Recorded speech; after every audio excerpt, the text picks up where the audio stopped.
Hello student, welcome to our YouTube channel commerce efficiency.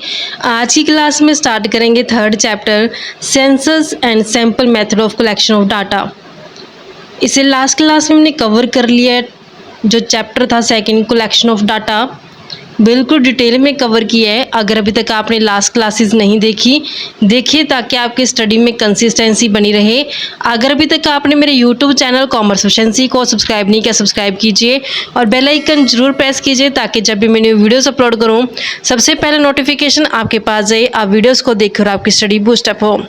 Census और sample method क्या होता है, बिल्कुल सिंपल सी लैंग्वेज में हम इसे समझेंगे कि सेंसस में क्या होता है बच्चों कि जो इन्वेस्टिगेशन करने के लिए जो हमारे पास आइटम्स होती हैं वो सभी ईच एंड एवरी आइटम को स्टडी करना सेंसस कहलाता है।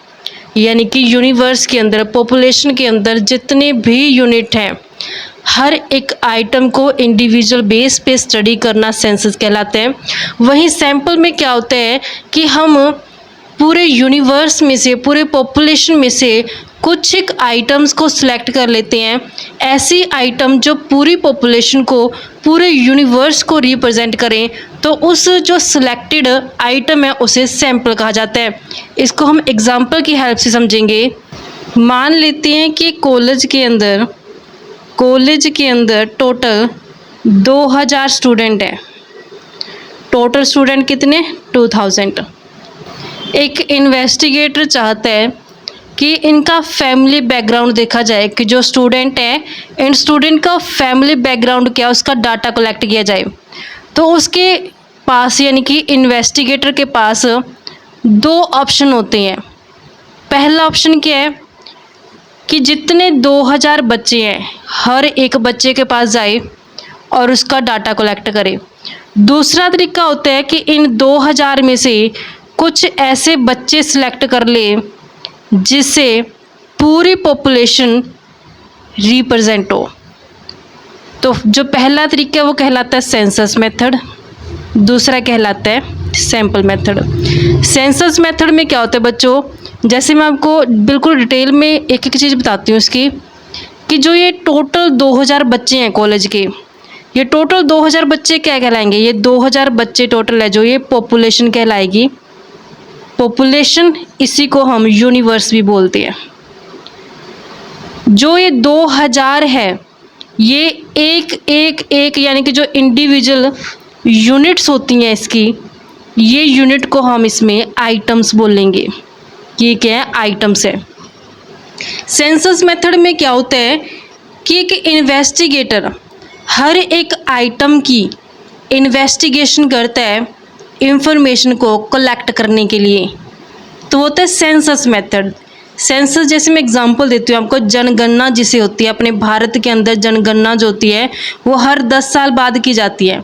जनगणना में क्या होता है कि हर एक घर में जाके इंफॉर्मेशन कलेक्ट की जाती है कि आपकी फैमिली में कितने मेंबर्स हैं, कौन से मेंबर कितना काम कर रहे हैं, क्या काम कर रहे हैं, कितना कमा रहे हैं, वो सब डिटेल में जो आपकी इंफॉर्मेशन ली जाती है, तो वो क्या कहलाती है? Census method. दूसरा आता है सैंपल।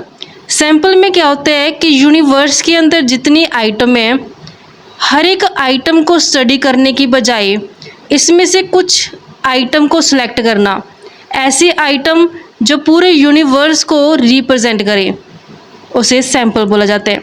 जैसे एग्जांपल के लिए टोटल स्टूडेंट 2000 हैं। इन्वेस्टिगेटर क्या कहते हैं कि इन 2000 के 2000 बच्चों से डाटा कलेक्ट करने की बजाय सिर्फ 10%, 2000 का जब 10% करेंगे यानी कि 200 बच्चे सिलेक्ट कर लेता है।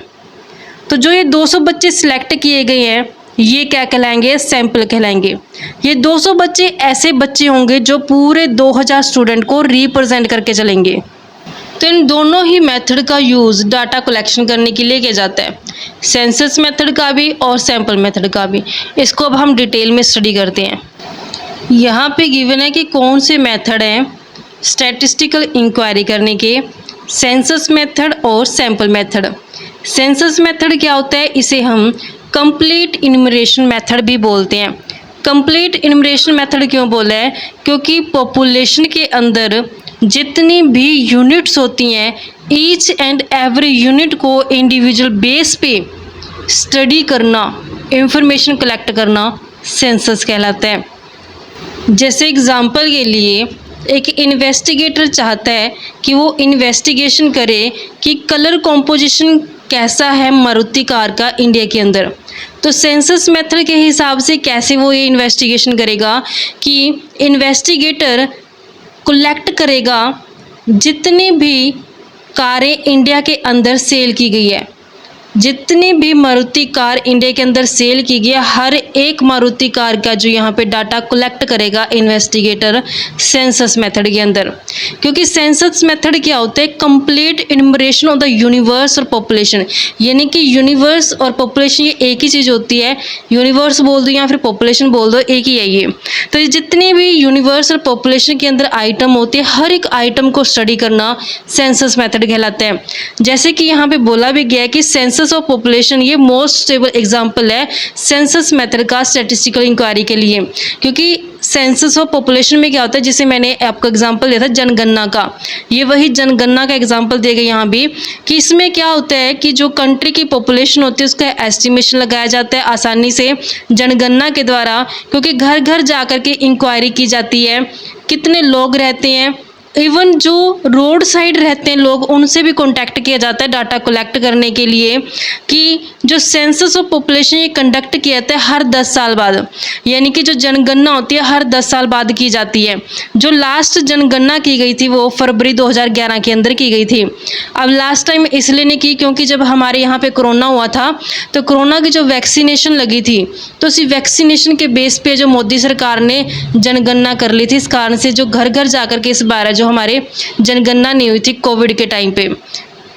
अभी सुटेबल कहाँ रहता है कि जो सेंसस मेथड है कहाँ पे इसको हम लागू कर सकते हैं, जब पॉपुलेशन का साइज स्मॉल होगा तब हम सेंसस मेथड को अप्लाई कर सकते हैं। क्योंकि सेंसस मेथड में क्या कि हमें ईच एंड एवरी आइटम से कांटेक्ट करना पड़ता है डाटा कलेक्ट करने के लिए। तो अगर पॉपुलेशन का साइज स्मॉल होगा तभी तो हम हर एक आइटम को है जो यानी कि इन्वेस्टिगेट कर पाएंगे। Widely diverse items in the population, कि जब पॉपुलेशन के अंदर जो आइटम है वो डाइवर्स है, यानी कि हर एक आइटम की जो करेक्टरिस्टिक्स है वो अलग अलग है, जिस कारण से हमें हर एक आइटम से जो इंफॉर्मेशन कलेक्ट करनी पड़ती है इंडिविजुअल बेस पे। Requirement of intensive examination of different items, जब हमें बिल्कुल गहराई से एग्जामिन करना होता है हर एक आइटम को, तो उस केस में सेंसस मेथड का यूज़ किया जाता है। High degree of accuracy and reliability, कि जब हमें बिल्कुल हाई डिग्री की एक्यूरेसी शुद्धता चाहिए होती है, विश्वास योग्यता चाहिए होती है, तो उस केस में हम सेंसस मेथड का जो इस्तेमाल करते हैं। अब इसके मेरिट्स क्या हैं, क्या इसके फायदे हैं। सबसे पहले आते हैं रिलायबल एंड एक्यूरेट। ये तो ऑब्वियस है कि पॉपुलेशन की जब हम हर एक individual each and every unit को, ईच एंड एवरी आइटम्स को जो स्टडी करेंगे तो वहाँ से जो डाटा कलेक्ट किए जाएंगे वो रिलायबल होंगे, विश्वास योग्य होंगे, एक्यूरेट होंगे, वो शुद्ध होंगे। तो जब डाटा हमारे पास रिलायबल और एक्यूरेट है तो उससे जो रिजल्ट आएंगे वो भी रिलायबल और एक्यूरेट आएंगे। नेक्स्ट मेरिट आती है इसकी कि लेस बाइज्ड, कि जो रिजल्ट होते हैं सेंसस मेथड के वो लेस बाइज्ड होते हैं। लेस बाइज्ड क्यों होते हैं, क्योंकि यहाँ पे इन्वेस्टिगेटर है जो हर एक आइटम से जितने भी पॉपुलेशन के अंदर आइटम है उन सभी को इंडिविजुअल बेस पे इन्वेस्टिगेट कर रहा है, तो यहाँ पे उसकी बायसनेस नहीं रहती। बायसनेस कब रह सकती है, जब सैंपल सेलेक्ट कर सकते हैं। सेंसस मेथड में बायसनेस के चांस नहीं होते हैं। एक्सटेंसिव इंफॉर्मेशन, एक्सटेंसिव इंफॉर्मेशन का मतलब होता है कि जब हम बिल्कुल डिटेल में और डीप इंफॉर्मेशन चाहिए होते तो उस केस में हम सेंसस मेथड का जो यूज़ करते हैं। जैसे जब जनगणना की जाती है हमारे देश के अंदर, तो उस जनगणना के अंदर हमें हर एक इंफॉर्मेशन डिटेल में है जो पता चल जाती है कि कितने नंबर ऑफ पीपल हैं जो कंट्री के अलग अलग पार्ट में रह रहे हैं, उनका एज क्या है, उनका सेक्स कॉम्पोजिशन कितना है, कितना एजुकेशनल स्टेटस है, ऑक्यूपेशन वगैरह सब चीज़ें जो डिटेल में वहाँ से हमें पता चल जाती हैं। स्टडी ऑफ डाइवर्स कैरेक्टरिस्टिक्स, जब हमारी पॉपुलेशन के अंदर जो आइटम्स हैं वो डाइवर्स कैरेक्टरिस्टिक्स की हैं, यानी कि हर एक एक आइटम की जो करेक्टरिस्टिक्स है वो डिफरेंट है, एक दूसरे से अलग है, तो उस केस में सेंसस मेथड है जो बेस्ट रहता है इन्वेस्टिगेशन करने के लिए। स्टडी ऑफ कॉम्प्लेक्स इन्वेस्टिगेशन, जब कॉम्प्लेक्स नेचर की हमारी आइटम्स होते यूनिवर्स में, तो उस केस में जो सेंसस मेथड है जो बेस्ट रहता है यूज़ करना, क्योंकि जब हम सेंसस मेथड यूज़ करेंगे कॉम्प्लेक्स आइटम को स्टडी करने के लिए यूनिवर्स की, तो उस केस में जो डिज़ायर रिजल्ट है हम प्राप्त कर सकते हैं। जो कंट्री की पॉपुलेशन का डाटा होता है वो सेंसस मेथड की हेल्प से कलेक्ट किया जाता है। नेक्स्ट मेरिट आती है इनडायरेक्ट इन्वेस्टिगेशन, कि जब सेंसस मेथड का यूज़ किया जाता है तो हम आसानी से इनडायरेक्ट इन्वेस्टिगेशन कर सकते हैं बेरोजगारी से रिलेटेड, गरीबी से रिलेटेड और भ्रष्टाचार से रिलेटेड। तो ये इसके फ़ायदे थे। अब इसके नुकसान क्या है, डीमेरिट क्या है सेंसस मेथड की। सबसे फर्स्ट डीमेरिट है कॉस्टली, कि सेंसस मेथड बहुत ज़्यादा कॉस्टली होता है। इस कारण से जो इसका यूज़ है ऑर्डिनरी इन्वेस्टिगेशन के लिए नहीं किया जाता। जो गवर्नमेंट और जो बड़े बड़े इंस्टीट्यूशन है वही सेंसस मेथड का जो यूज़ करते हैं स्पेसिफिक पर्पज़ के लिए, सिर्फ स्पेसिफिक पर्पज़ के लिए इसका जो यूज़ किया जाता है बड़े बड़े ऑर्गेनाइजेशन और गवर्नमेंट के द्वारा। लार्ज मैन पावर, हम जानते हैं कि जैसे जनगणना होती है, क्या जनगणना जो होती है वो सिर्फ एक ही पर्सन द्वारा की जाती है? नहीं, अलग अलग इन्यूमरेटर है जो अपॉइंट किए जाते हैं। तो यहाँ पे लार्ज मैन पावर की जो ज़रूरत होती है, तो उन हर एक इन्यूमरेटर को जो ट्रेनिंग भी दी जाती है कि आपने कैसे फील्ड में जा कर के जो रिस्पोंडेंट है उससे मिलना है, आपने कैसे जो इंफॉर्मेशन कलेक्ट करनी है, कैसे डाटा कलेक्ट किया जाना चाहिए, वो सारी पहले एक इन्यूमरेटर को ट्रेनिंग दी जाती है फील्ड में जाने से पहले। नेक्स्ट डीमेरिट आती है not suitable for large investigation. जब लार्ज इन्वेस्टिगेशन होती है तो उस केस में संभव नहीं होता कि पॉपुलेशन की हर एक आइटम के पास हम इंडिविजुअल बेस पे जाएं और इंफॉर्मेशन को कलेक्ट करें। तो जब लार्ज इन्वेस्टिगेशन है तो उस केस में सेंसस मेथड है जो सुटेबल नहीं रहेगा।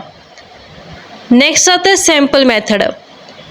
सेंसस मेथड में तो हमने पॉपुलेशन की ईच एंड एवरी यूनिट को स्टडी किया था इन्वेस्टिगेशन करने के लिए, लेकिन सैंपल मेथड में हम ऐसा नहीं करते।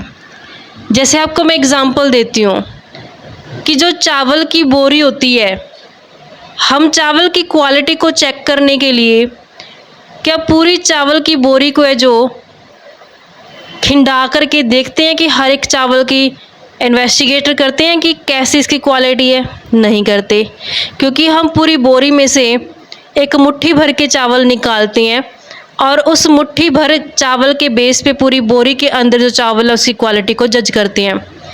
अनदर एग्जांपल देती हूँ कि जो डॉक्टर होते हैं जब वो आपका ब्लड टेस्ट करते हैं, क्या वो डॉक्टर आपकी बॉडी से पूरा ब्लड निकाल के फिर टेस्ट करते हैं? नहीं, वो सिर्फ 2-4 बूंदें निकालेगा आपकी बॉडी से और वो टेस्ट करेगा। जो ये 2 और 4 बूंद आपके टोटल ब्लड में से निकाली है वो क्या कहलाती है? 2-4 बूंदें वो सैंपल कहलाती हैं। यानी कि जब हम पूरी पॉपुलेशन की ईच एंड एवरी आइटम को स्टडी करने की बजाय कुछ ऐसे आइटम को सिलेक्ट करते हैं जो पूरी पॉपुलेशन को रिप्रेजेंट करें, तो वो सैंपल मेथड कहलाती हैं। एक्सप्लेनेशन कवर करते हैं इसकी। जो सैंपल मेथड होता है ये हमारे डे टू डे लाइफ में भी यूज़ किया जाता है। जब एक लेडीज़ किचन के अंदर काम कर रही होती है, जब वो चावल बनाती है तो उस चावल को चेक करने के लिए कि वो पक गए हैं या फिर कच्चे हैं, क्या करती है? सिर्फ 1 या 2 चावल चेक करके पता लगा लेते कि क्या जितने टोटल चावल उस बर्तन के अंदर रखे गए हैं पकाने के लिए, क्या वो पक गए हैं या फिर नहीं पके। तो वहाँ पे वो लेडीज़ पूरे चावल के बर्तन को नहीं चेक कर रही, सिर्फ उसमें से 2 या 3 चावल को निकाल के उसको चेक करती क्या वो प्रॉपर तरीके से बॉईल हो चुके हैं या नहीं हुए हैं। Bye examining only a few drops of blood doctor determine the blood group of a person. ऐसे जो डॉक्टर होता है, जब डॉक्टर आपके ब्लड ग्रुप को टेस्ट करते हैं ना, तो उसके लिए वो आपके पूरे ब्लड को बाहर नहीं निकालता, वो सिर्फ 1 या 2 ड्रॉप लेता है आपके ब्लड की और आपका ब्लड है जो टेस्ट कर देता है कि ब्लड ग्रुप क्या है। इसको भी सैंपल बोलते हैं। नेक्स्ट आता है सुटेबिलिटी, कि यहाँ कहाँ पे ये स्टेबल रहता है सैंपल मेथड। जो साइज पॉपुलेशन का बहुत लार्ज होता है उस केस में सैंपल मेथड का यूज़ किया जाता है, क्योंकि साइज पॉपुलेशन का इतना बड़ा है कि हम हर एक ईच एंड एवरी आइटम को स्टडी नहीं कर पाते इन्वेस्टिगेशन करने के लिए। तो इस केस में क्या करते हैं, कुछ एक आइटम को सिलेक्ट करते हैं एज अ सैंपल के रूप में। ऐसे आइटम होते हैं जो पूरी पॉपुलेशन को वो रिप्रेजेंट करती हैं। Very high degree of accuracy is not needed. जब हमें बिल्कुल हाई डिग्री की एक्यूरेसी की ज़रूरत ना हो तब हम सैंपल मेथड का जो यूज़ करते हैं। Intensive examination of diverse item is not requiring, कि जब हमें बिल्कुल डीप स्टडी करने की, डीप एग्जामिन करने की ज़रूरत नहीं होती तो उस केस में भी हम सैंपल मेथड का यूज़ करेंगे। जब different unit of the universe are broadly similar to each other, यानी कि जो पॉपुलेशन के अंदर आइटम है अगर वो आइटम होमोजीनियस नेचर की हैं, यानी कि ज़्यादातर वो आइटम एक जैसी हैं, तो उस केस में हम सैंपल मेथड का यूज़ करते हैं। जैसे कि मैंने आपको एग्जांपल दिया था कि जो चावल की बोरी होती है उसमें चावल की क्वालिटी को चेक करने के लिए हम पूरी बोरी को उंडेलते नहीं हैं, उसमें से सिर्फ एक मुट्ठी भर चावल को उठाते हैं और उसकी क्वालिटी को चेक करते हैं कि यहाँ पे जो चावल की बोरी के अंदर चावल है वो सभी एक ही जैसी क्वालिटी के हैं, वो डाइवर्सिफाई नहीं है, वो होमोजीनियस नेचर के हैं। नेक्स्ट आते हैं कहाँ पे स्टेबल रहता है, और उसके बाद आते हैं मेरिट, किसके फ़ायदे क्या है। ये इकोनॉमिकल रहता है। क्यों इकोनॉमिकल रहता है, क्योंकि यहाँ पे हमें पॉपुलेशन की ईच एंड एवरी आइटम को स्टडी करने की ज़रूरत नहीं होती है, हम सिर्फ पॉपुलेशन की कुछ एक यूनिट को जो स्टडी करते हैं। इसमें टाइम सेविंग है, क्योंकि यहाँ पे टाइम सेविंग क्यों है, क्योंकि each and every unit of population से कॉन्टैक्ट करके इंफॉर्मेशन कलेक्ट नहीं की गई है, हमने तो सिर्फ कुछ एक आइटम को सिलेक्ट किया, उसको स्टडी किया है और कंक्लूजन ड्रॉ कर दिए हैं, तो जिस कारण से हमारा टाइम है जो सेव हो गया है। नेक्स्ट मेरिट आती है आइडेंटिफिकेशन ऑफ एरर, कि जो गलती होती है उसे हम आइडेंटिफाई कर सकते हैं।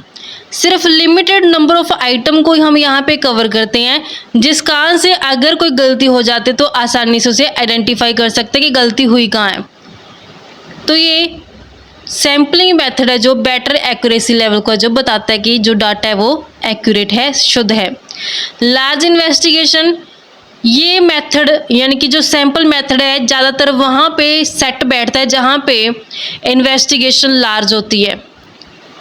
सेंसस मेथड है जो अनअफोर्डेबल कॉस्ट रहेगी वहाँ पे, क्योंकि जब इन्वेस्टिगेशन बहुत बड़े लेवल पे करनी होती है, अगर हम सेंसस मेथड का यूज़ करें उस केस में, तो सेंसस मेथड में तो क्या करना है, हमें ईच एंड एवरी यूनिट से कॉन्टैक्ट करके फिर डाटा कलेक्ट करना है, तो ये तो बहुत अनअफोर्डेबल हो जाएगा, खर्चा भी बहुत आएगा, टाइम भी बहुत लगेगा, जिस कारण से सैम्पल मेथड का जो यूज़ कर ले जाता है। क्योंकि हमें सैम्पल मेथड में क्या होता है कि लार्ज इन्वेस्टिगेशन के केस में हमें पॉपुलेशन की ईच एंड एवरी आइटम को स्टडी करने की ज़रूरत नहीं है, सिर्फ कुछ एक आइटम को सिलेक्ट करते हैं और इन्वेस्टिगेट करते हैं और कंक्लूजन ड्रॉ करते हैं। एडमिनिस्ट्रेटिव कन्वीनियंस, यहाँ पे एडमिनिस्ट्रेटिव कन्वीनियंस रहती है क्योंकि जो नंबर ऑफ आइटम्स होते हैं वो लिमिटेड रहती हैं। ये जो मोर कैपेबल और एफिशिएंट इन्वेस्टिगेटर होता है उसको हम आसानी से अपॉइंट कर सकते हैं। मोर साइंटिफिक, ये साइंटिफिक तरीका रहता है। क्यों, क्योंकि यहाँ पे जो सैंपल डाटा होता है वो कन्वीनियंटली इन्वेस्टिगेट किया जा सकता है डिफरेंट एंगल से, वेरियस एंगल से, क्योंकि जो सैंपल लिया गया है उस सैंपल को हम वेरियस एंगल से जो आसानी से इन्वेस्टिगेट कर सकते हैं। ये साइंटिफिक तरीका रहता है। अब इसकी डीमेरिट क्या है, फर्स्ट आती है पार्शियल, कि जो सैंपल मेथड है ये पार्शियल इन्वेस्टिगेशन करता है यूनिवर्स को। जो इन्वेस्टिगेटर होता है, जब इन्वेस्टिगेटर सैंपल को सिलेक्ट करता है पॉपुलेशन में से, तो वो बायसनेस दिखा देता है अपनी, जिस कारण से जो रिजल्ट आएंगे वो भी बाइस्ड आएंगे। नेक्स्ट आते हैं रॉन्ग कंक्लूजन। जो यूनिवर्स में से सैंपल सेलेक्ट किया गया है, अगर वो सैंपल यूनिवर्स को रिप्रेजेंट नहीं करता तो कंक्लूजन क्या आएंगे, रॉन्ग कंक्लूजन आएंगे।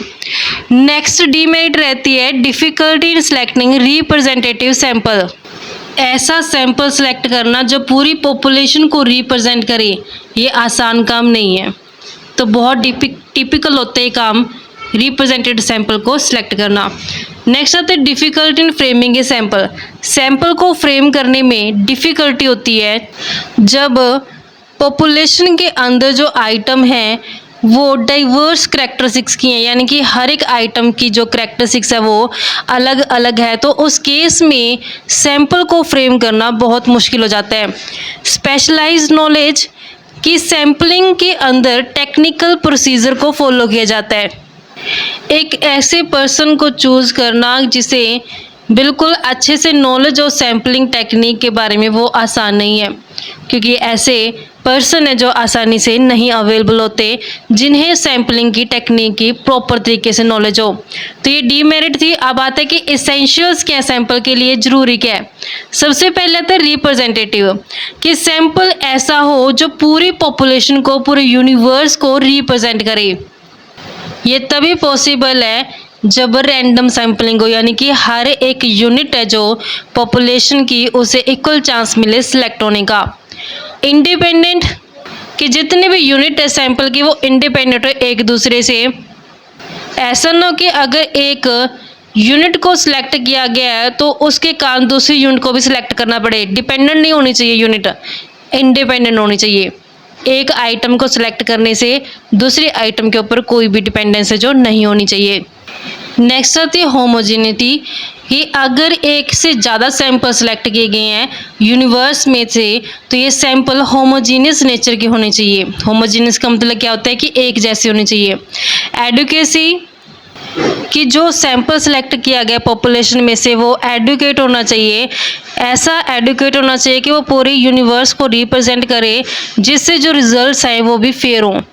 तो इस तरीके से बच्चों हमारे पास इसेंशियल था कि सैंपल को सिलेक्ट करते समय क्या ज़रूरी है। आई होप आपको क्लियर हो गया है। नेक्स्ट क्लास में कवर करेंगे मेथड क्या सैम्पलिंग के।